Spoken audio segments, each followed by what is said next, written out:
हमारे इस चैनल से जुड़े हुए एवं इस चैनल के माध्यम से मेरी वॉइस को सुनने वाले आप सभी सम्मानित साथियों को मेरा सादर नमस्कार।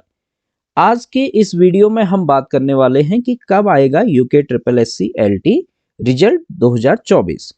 तो देखिए, जो अभ्यर्थी जिन्होंने एलटी परीक्षा दी है वो काफ़ी लंबे समय से इस भर्ती परीक्षा का वेट कर रहे हैं और आयोग के द्वारा बार बार ये अपडेट सूचनाएं दी गई बीच में कि 10-15 दिन में या फिर ऐसे रिजल्ट घोषित किया जाएगा। और वर्तमान में विगत कुछ दिन पूर्व या एक सप्ताह पूर्व हमारे यूके ट्रिपल एससी के अध्यक्ष महोदय श्रीमान मर्तोलिया जी के द्वारा भी यह कहा गया कि कोर्ट से उनकी माननीय न्यायालय माननीय हाई कोर्ट से उनकी बात हुई है और उस मौखिक रूप से और उसके द्वारा या अब हम जल्द ही 18 नवंबर को इसका रिजल्ट घोषित कर देंगे।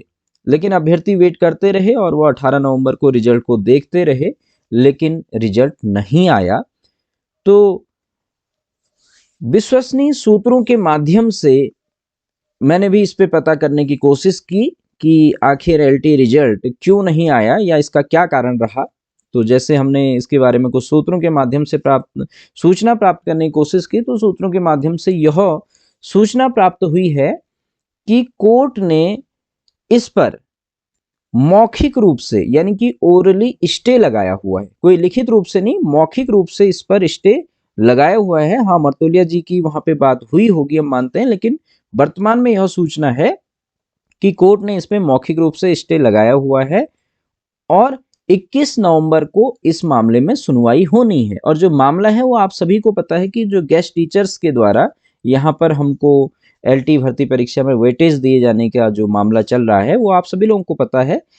तो सूत्रों के माध्यम से यह है कि यदि कोर्ट की ओर से मामला ओके हो जाता है, यानी कि कल 21 नवंबर को, आज 20 नवंबर है, तो इसी सप्ताह में एलटी भर्ती परीक्षा का परिणाम घोषित कर दिया जाएगा। यह विश्वसनीय सूत्रों के माध्यम से यह सूचना हमें प्राप्त हुई है।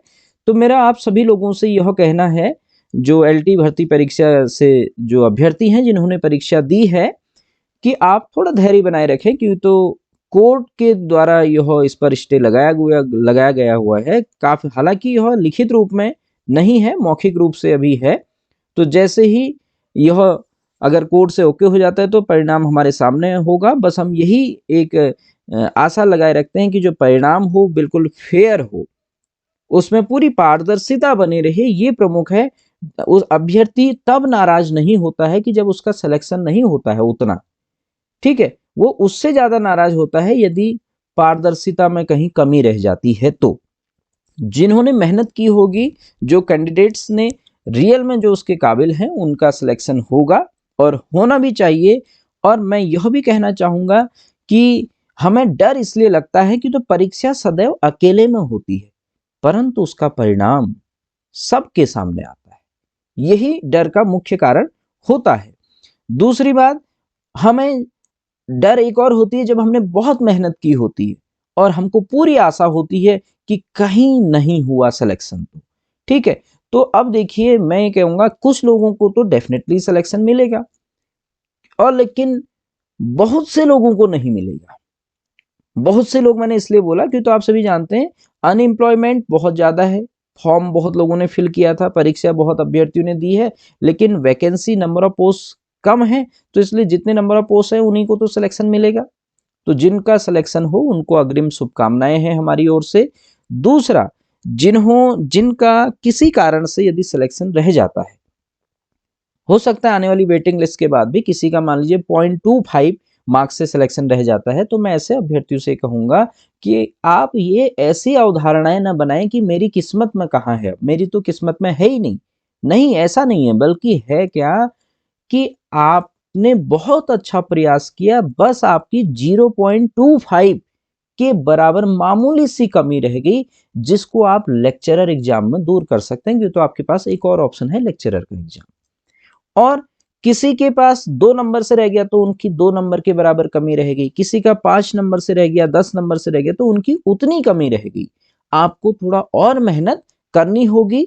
आप किस्मत को दोष मत दें, आप अपनी किस्मत खुद ही बनाओ। जो किस्मत में नहीं वो पाकर दिखाऊं। ऐसे ही जितना प्यार अपने लक्ष्य से करोगे, आलस्य और नींद से, उतना ही दूर रहोगे। आप अपने टारगेट को फिक्स कर दीजिएगा, ठीक है। तो इसलिए फिर आपको उसमें कोई भी प्रॉब्लम नहीं होगी, क्योंकि हमें सफलता का असली महत्व तब समझ में आता है जब हम अपनी असफलताओं से कुछ सीखते हैं। आप असफल हो गए तो हमको उससे सीखने की जरूरत है, आखिर कहाँ कमी रहेगी, और जो कमियां रह गई उनको सीखना ही नहीं, उनको दूर भी करना है।